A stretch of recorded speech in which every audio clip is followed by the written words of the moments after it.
আসসালামু আলাইকুম। টিভি পরিবারের পক্ষ থেকে আজ আমরা গভীরভাবে শোক প্রকাশ করছি উত্তরা মাইলস্টোন স্কুল অ্যান্ড কলেজে ঘটে যাওয়া বিমান দুর্ঘটনায় যারা আহত বা নিহত হয়েছে, আহত ভাইদের জন্য আমরা সুস্থ কামনা করছি। যারা নিহত হয়েছে তাদের আত্মার মাগফিরাত কামনা করছি। আমরা সত্যি সবাই মর্মাহিত। শুটিং করার কোনো অবস্থায় নাই। সত্যি আমার হৃদয়টা পুড়ে যাচ্ছে। শিশুদের কান্না আমাদের হৃদয় বিদারিত করেছে। একটি দুর্ঘটনা আমাদের পুরো জাতিকে কাঁদিয়েছে। এই শোক কখনো ভুলে যাওয়ার নয়। এই কঠিন সময়ে তাদের ফ্যামিলির পাশে সবাইকে থাকার জন্য অনুরোধ করছি। আমার মতন অনেক শিশু মারা গেছে, তাদের জন্য দোয়া করেন। আল্লাহ যেন তাদের শহীদের মর্যাদা দেয়, আমরা সবাই দোয়া করবেন। গোটা জাতির কাছে আমার একটা প্রশ্ন, আমাদের যে ফুলের মতো ভাই বোন গুলা যে মারা গিয়েছে, এদের দায়ভার কে নিবে?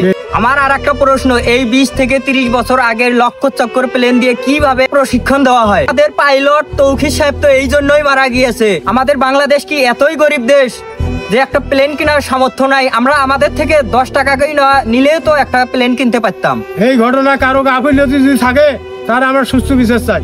সুষ্ঠু বিচার চাই। হ্যাঁ, সুষ্ঠু বিচার চাই। আসলে এখান থেকে তো আমাদের করার কিছু নাই, আমরা দোয়াই করতে পারি শুধু।